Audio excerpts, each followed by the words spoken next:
esta capacitación es una de las primeras estrategias que está dentro de los pilares de respuestas rápidas ante brotes, ¿no? De los procesos infecciosos, y en esta oportunidad vamos a hablar del tema del sarampión. Primeramente vamos a tocar sobre algunos aspectos generales, ¿no? Que son las características del virus, el aspecto clínico por la cual se manifiesta la enfermedad del sarampión. Un dato importante, ¿no? Que esta enfermedad también puede simular, o hay enfermedades que pueden simular sarampión o confundirse fácilmente con otras enfermedades que tengan los mismos patrones clínicos, que vamos a hablar de los diagnósticos diferenciales. Vamos a hablar de la transmisibilidad y de las complicaciones que llega a presentar. Como introducción vamos a hablar acerca del agente infeccioso, ¿no? El virus del sarampión es un virus monotípico que pertenece al género morbillivirus y de la familia Paramyxoviridai. Se ha estudiado bastante a este virus, llegando a formar diferentes serotipos, ¿no? Y esto a nosotros nos ha permitido evaluar y identificar las rutas de transmisión, ¿no? Del posible origen de un brote. Es importante conocer que este virus, ¿no? Se clasifica en 8 grupos que están nominados o identificados de las letras de la A hasta la H. Y de estos grupos se han formado 24 subgrupos o genotipos, por los cuales hay que recalcar que la vacuna antisarampionosa pues ofrece protección contra todos ellos. Entonces, desde acá podemos tomar en cuenta de que la inmunización y la aplicación de la vacuna de la RCP es fundamental, ¿no? Cumplir con nuestro programa ampliado de inmunización. ¿Por qué? Porque vamos a poder evitar, ¿no? De que las personas que no se han inmunizado, no reciban la vacuna, pues tengan ese riesgo de desarrollar la enfermedad en el momento en que estén en contacto con el virus. Así también hay que resaltar de que el huésped natural es el humano. No existe un huésped reservorio en otra especie. Entonces, el único reservorio natural es el ser humano. Y la forma de transmisión es a través de persona a persona. Cuando esta persona infectada va a eliminar o expulsar las gotitas de sangre, en donde en el medio ambiente, en el aire, estas gotitas que van a estar en el ambiente van a tomar contacto con la glucosa de las vías respiratorias altas o de la glucosa. Y es el modo de ingreso y de contagio de transmisión de la enfermedad. Entonces, desde ya estamos hablando de un factor fundamental. ¿Por dónde ingresa el virus? Por la vía respiratoria. Entonces, ahí la importancia de que el personal que esté trabajando en el área de salud pues, tome la primera estrategia para poder no contagiarse, es decir, una medida de barrera como son los barbijos, ¿no? Independientemente de los niveles de uso, así también las barras o los lentes para protegerse los ojos. Entonces, desde ya, con este conocimiento, muchas personas y el personal de salud, con el uso de un barbijito, pues va a poder solucionar y evitar poder transmitirse la enfermedad. Hablamos de contagiosidad, ¿no? Y es importante recalcar que de todas las enfermedades infecciosas que hay, el virus del sarampión o el sarampión pues, tiene una alta contagiosidad.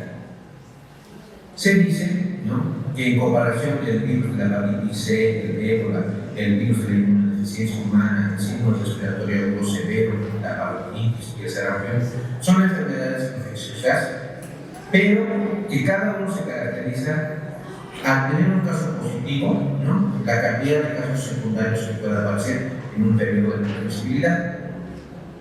Entonces, es importante conocer que el virus de la hepatitis y el ébola, a partir de un foco primario, pueden haber dos casos secundarios. En relación al virus del HIV y el síndrome respiratorio severo, a partir de un caso positivo podemos tener de 3 a 4 positivos o casos secundarios.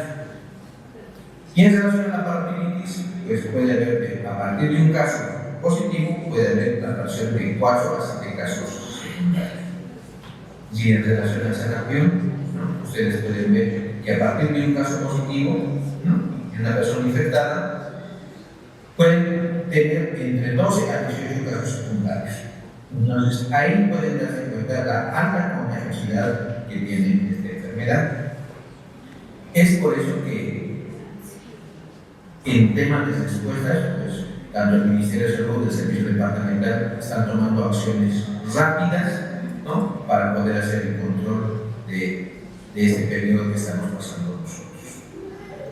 ¿Cuál es la clínica que va a presentar el sarampión? ¿No? Al ser un proceso infeccioso, ¿no?, se va a caracterizar por presentar síndromes prodrómicos que van a durar entre 2 a 4 días.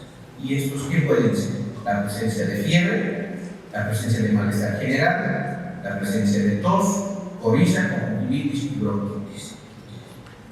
Si todos pueden ver, es un cuadro clínico más respiratorio, ¿no? Es importante tomar en cuenta de que la fiebre puede llegar incluso a presentar hasta los 40 grados centígrados, como ven en el esquema. Y el cuadro febril tiene un patrón progresivo. Es importante conocer que en este periodo, en el periodo febril, ¿no?, cuando el paciente presente malestar general, tos, ya el paciente puede estar contagiado. Entonces, es importante tomar en cuenta el periodo de transmisibilidad. Y el dato clínico más importante que nosotros nos guiamos para poder identificar si este paciente está o no está con sarampión es un dato clínico fundamental, que es el exantema maculopapular, que es el dato clínico más importante, porque a partir de este vamos a poder hacer el estudio del caso y tomar la línea de tiempo y ver todas las fases que corresponden para hacer el seguimiento de un caso de sarampión. En relación a las manchas de Kopling, es la presencia de unos puntos blancos, ¿no?, abundados, que van a estar sobre una base eritematosa, que mayormente lo vamos a identificar en la mucosa oral, que pueden aparecer 2 días antes, ¿no?, del inicio del exantema, y pueden estar 2 a 3 días después del inicio del exantema. Y esto solamente lo vamos a encontrar ¿en dónde? En la mucosa oral. Es un dato muy importante, ¿no?, porque se llega a ver en los casos de sarampión. Ya hablando de exantema, ¿no?, que es el dato clínico más importante, se dice que aparece al segundo o 4 días después del inicio de los síntomas, ¿no?, prodrómicos. Y el lugar de aparición, ¿dónde es? A nivel de la cara, orejas y cuello. Este exantema va a alcanzar su máxima intensidad, ¿no?, de exantema 2 o 3 días después de su aparición.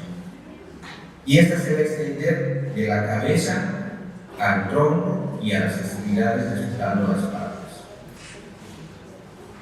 ¿Y cuánto tiempo puede persistir? Entre 3 a 7 días, y esto luego va a desaparecer.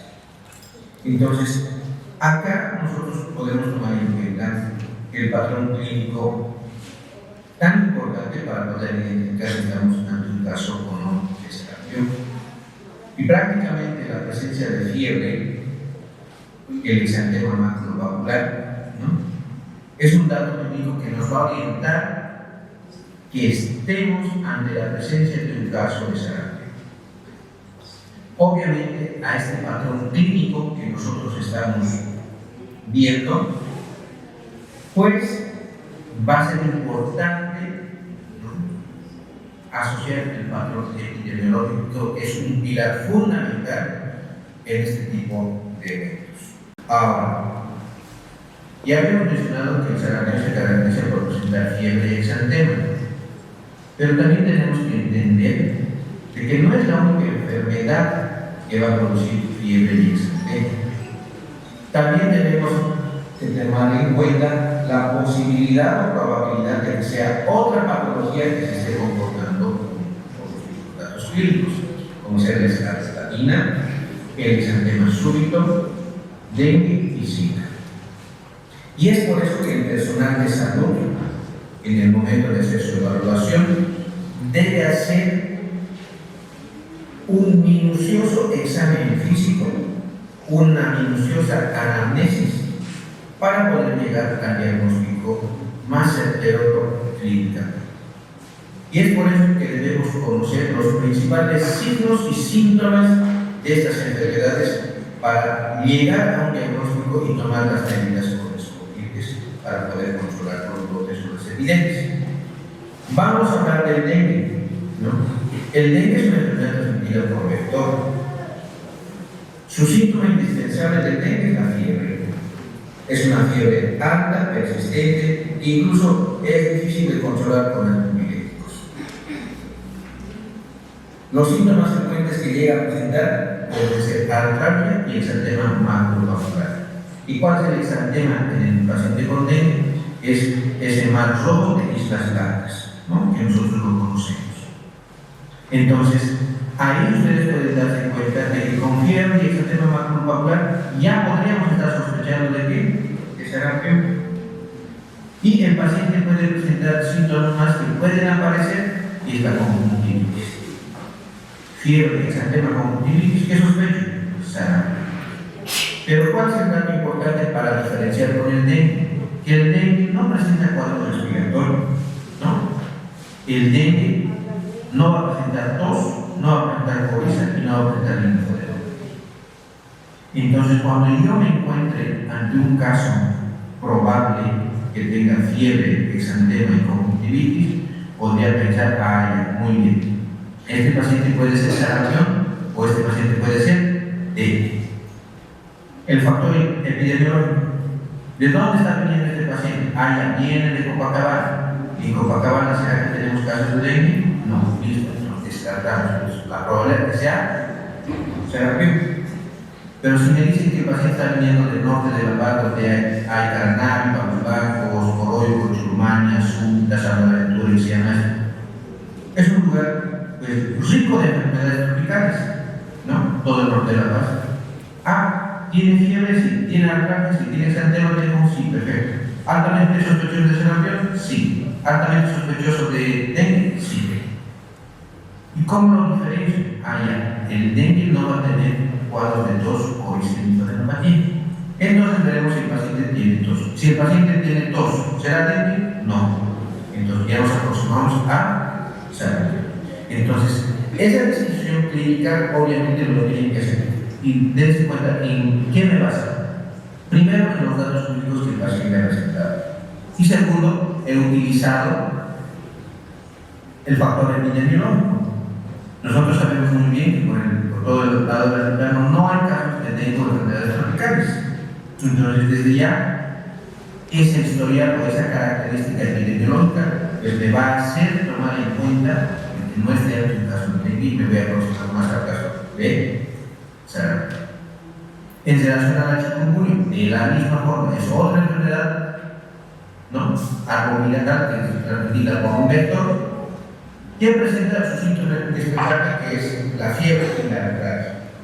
Pero lo más importante en la chikungunya, el dolor articular, es el signo clínico que va a manifestar o va a predominar.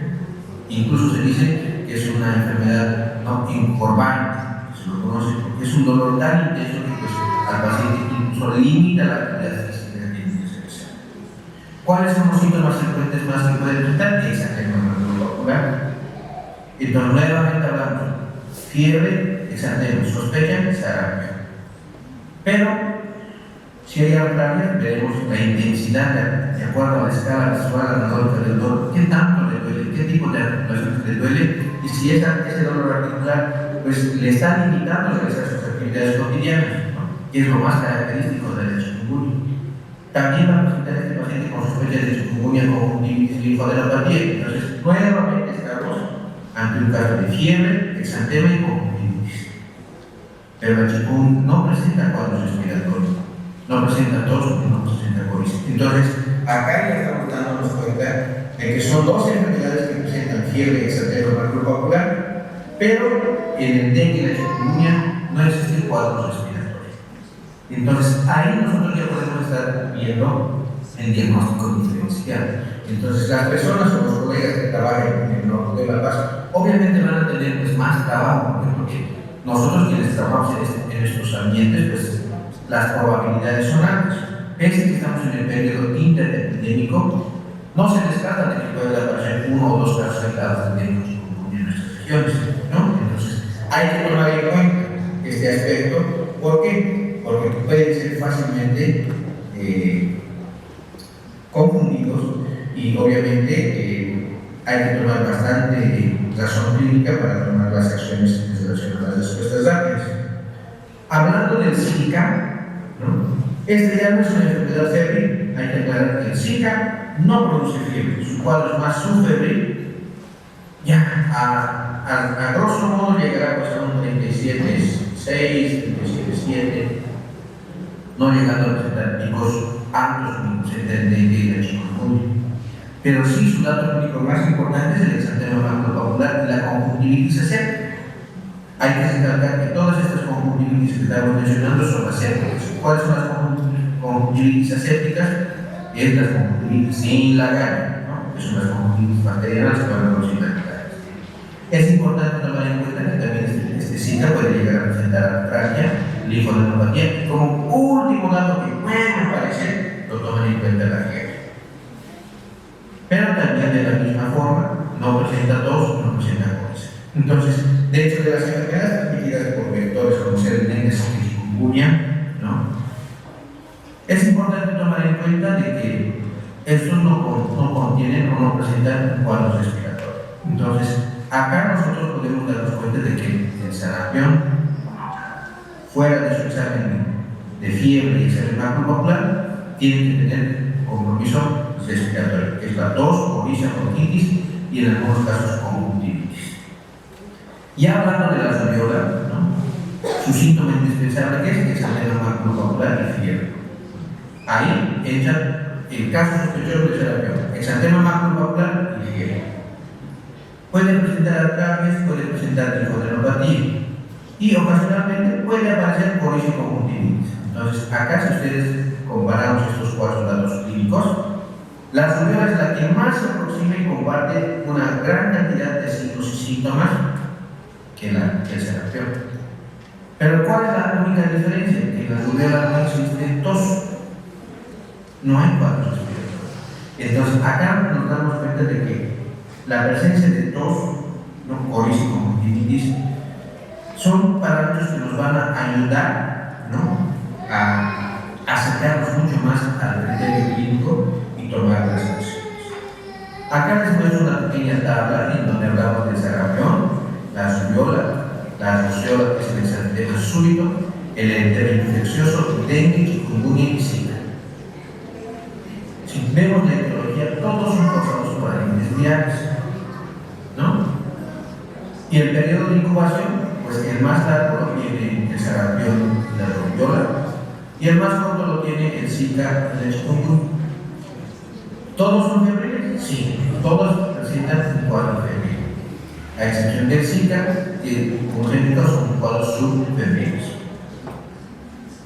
Todos presentan fiebre alta, intensa, repentina, y todos presentan exantema. A excepción que sí o sí es un dato clínico indispensable el exantema en el sarampión, la rubiola, en la rociola y en el eritema infeccioso.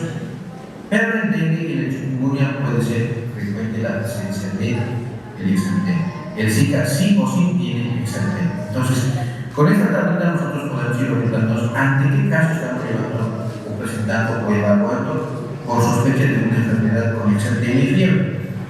La distribución, como pueden ver, una gran mayoría es cefalocaudal, ¿no? Sarampión, rubiola y eritema infeccioso.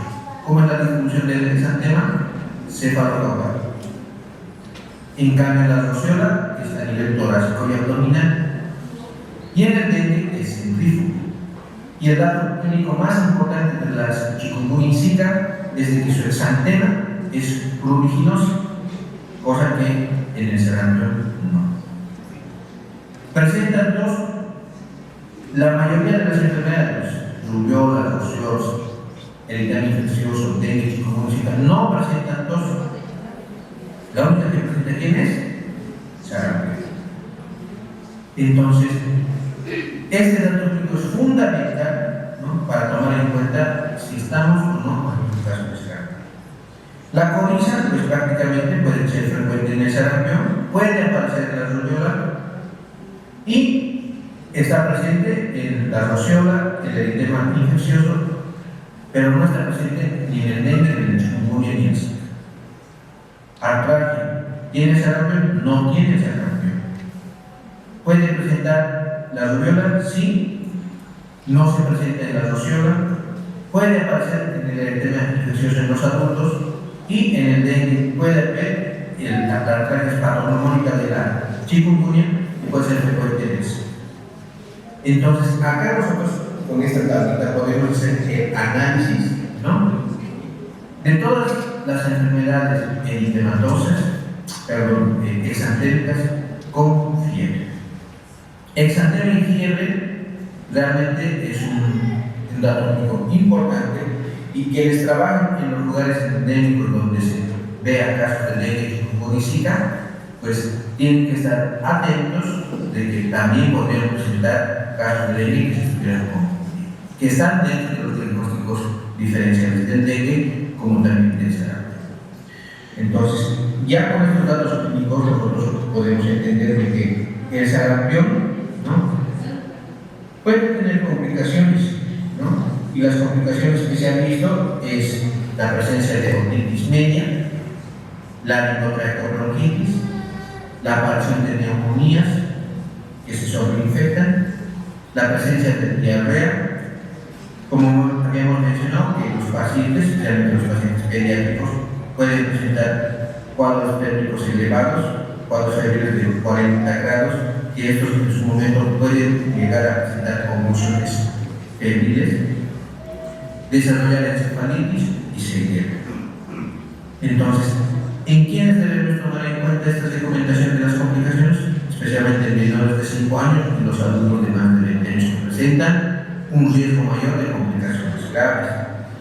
La desnutrición y la inmunodeficiencia también son factores importantes, ¿no?, de riesgo de grupos etarios, porque su factor inmunológico no va a favorecer la evolución correcta de la enfermedad, y obviamente ellos tienen más riesgo de poder tener complicaciones las que hemos mencionado. Entonces, como primer punto, hay que aclarar de que un caso sospechoso de sarampión va a partir cuando el paciente presente fiebre y exantema macropapular no desarrollado. El dengue no presenta síntomas respiratorios, un dato clínico muy importante. Y hay que tomar en cuenta que el sarampión es una enfermedad altamente contagiosa, ¿no? A partir de ojo primario podemos llegar a tener entre 12 a 18 casos secundarios. Ahora, ¿hablamos de casos sospechosos? Sí. Y es fundamental implementar ante un caso sospechoso unas respuestas rápidas. Hay que aclarar que un caso sospechoso es de notificación inmediata. En las 24 horas el paciente ya debe estar notificado. Ahora, ¿cómo podemos determinar si estamos frente o no ante un caso sospechoso de sarampión? Pues el actor fundamental es el trabajador de salud. El médico tiene que tener la destreza y la habilidad y la habilidad de poder hacer el diagnóstico clínico oportuno en práctica. Debe identificar si este paciente está con fiebre y exantema macropapular, la alta sospecha de que este paciente esté ante un caso de sarampión. Y esto lo deben tener todos los trabajadores en salud. ¿Por qué? Porque esta definición va a permitir, ¿no?, estandarizar el manejo en nuestro sistema. Entonces, si todos entendemos de que el paciente con fiebre y exantema macropapular es una alta probabilidad de que sea sarampión, entonces va a hacer una acción, ¿no?, unas respuestas rápidas, y tomar todas las prevenciones y acciones que corresponden, desde el aislamiento, comunicación y estrategias de control para que la enfermedad no vaya a diseminarse. Entonces, esta definición de caso sospechoso va asociado a algo muy importante, ¿no?, los factores epidemiológicos. Y es importante tomar en cuenta, ¿no?, de que si ese paciente ha estado en un lugar donde se han reportado casos de arbovirosis, otras enfermedades que causan fiebre exantema, es muy importante conocer. Por eso es que les ponía el ejemplo. Hagamos de cuenta que estamos en el acto, en el consultorio, en un centro, y el paciente me llega de Copacabana, ¿no? Y tiene fiebre y tiene exantema maculopapular. Si me dice que está viniendo de Copacabana y tiene fiebre y exantema maculopapular, entonces, y estamos en un periodo donde ya se reportan casos positivos, entonces, lo primero que tengo que pensar que es sarampión. Pero si me dice que el paciente está viniendo de Caranario, de Palolano, Santo Domingo, Cianas, San Juan de Ventura, también presenta exantema maculopapular y fiebre. Entonces, ahí mis probabilidades diagnósticas, ¿qué serán? Caso sospechoso de sarampión, caso sospechoso de o caso sospechoso de chikungunya o caso sospechoso de Zika. Porque yo voy a hacer la análisis en base a esa tablita que les he mostrado y poder dirigirme ante qué caso estoy. Entonces, ahí ustedes ven que el factor epidemiológico es tan importante, ¿no?, para ver la procedencia. Si es un paciente que ha llegado de Santa Cruz y está con exantema maculopapular, ¿qué vamos a pensar? Santa Cruz ahora está viendo la mayor cantidad de casos positivos, entonces la probabilidad es más alta de que este paciente, pues, esté con sarampión. Pero si nos dice que está viniendo de Sucre o está viniendo de Tarija, ¿tenemos algún dato reportado? No. Entonces, es importante tomar en cuenta, ¿no?, este tipo de acciones epidemiológicas para tomar la conducta. Entonces, ayer justamente un colega me decía, el doctor Viacha, si no me equivoco, se ha diagnosticado un caso positivo de una paciente de 28 años de edad, ya está en contacto con su mamá, ¿no?, ya estamos en los seguimiento, pero ya estamos llegando hasta los 21 días y al momento la mamá no ha presentado algún signo o clínico que sugiere a sarampión. Pero está en contacto con un paciente laboratorialmente confirmado. Entonces, ahí la relación de un paciente, ¿no?, de esta señora es muy diferente, ¿no?, el comportamiento, eso lo voy a ver más adelante, pero ya el tener contacto con un paciente positivo, para nosotros, obviamente, lo primero que tenemos que pensar es si la señora presentara fiebre, qué sé yo, un exantema, lo primero que tenemos que sospechar es sarampión, porque está por un caso confirmado. Entonces, este factor epidemiológico es muy importante y por eso es que a veces, ¿no?, hace mucho tiempo disgregaron la parte clínica con la parte epidemiológica. Y creo que esto debe ir de la mano, porque sin criterio epidemiológico, el criterio clínico va a tener muchos vacíos. Entonces, es importante conocer en su momento la evaluación clínica y la evaluación epidemiológica para tomar decisiones y acciones ante cualquier brote de cualquier infección. Los criterios de confirmación, bueno, existen pruebas de laboratorio, nexo epidemiológico y criterios clínicos. Las pruebas de laboratorio, que ya lo había mencionado seguramente quienes me antecedieron, ya sabemos, ¿no?, que es a través de dos métodos: las pruebas serológicas y las pruebas de aislamiento o a través de PCR. Se toma la muestra, ¿no?, para detectar anticuerpos, que son respuestas rápidas, que es la IgM, y la detección de anticuerpos IgG, ¿no?, que esto va a hacer una seroconversión y la cuantificación del valor inicial va a darte o te va a marcar como positivo. O a través de las pruebas del hisopado faríngeo, ¿no?, o de la muestra de orina, que nos va a permitir que aislar el virus, como también hacer el PCR para poder detectar el genoma del virus al cual estamos estudiando. Son dos patrones fundamentales, ¿no?, y aclarar que en el periodo de transmisibilidad, pues es recomendable utilizar el hisopado faríngeo, pero si ya pasa el periodo de transmisibilidad, pues a través del IgM, IgG, ¿no?, nos va a permitir también hacer el diagnóstico confirmatorio. El nexo epidemiológico, como les mencionaba, ¿no?, es un dato clínico que también tenemos que utilizar como diagnóstico de confirmación, porque ya en un nexo epidemiológico no se requiere pues, utilizar una muestra, porque si esa señora vivía con su hija que ha salido positiva, ¿cuál es el riesgo de que la señora pueda desarrollar la enfermedad? ¿No? Bastante alto, porque viven en una misma casa. Entonces ahí ustedes tienen que tomar en cuenta, ¿no?, de que el nexo epidemiológico juega un papel importante. ¿En qué sentido? Si en una familia viven 5 personas y tenemos un caso positivo confirmado por laboratorio, las otras 4 personas que viven en el mismo cuarto, en la misma casa, comen en la misma mesa, ¿tienen riesgo de enfermarse? Sí. De esos 4, ¿quién vive más cerca? Ahí están los 2 niños y el esposo. Y hagamos de cuenta que el esposo es la que se infecta. La mamá está en más contacto con ellos porque cuida todos los días, las 24 horas, y cambio el papá sale a trabajar y tiene un trabajo tal vez afuera, y en las noches.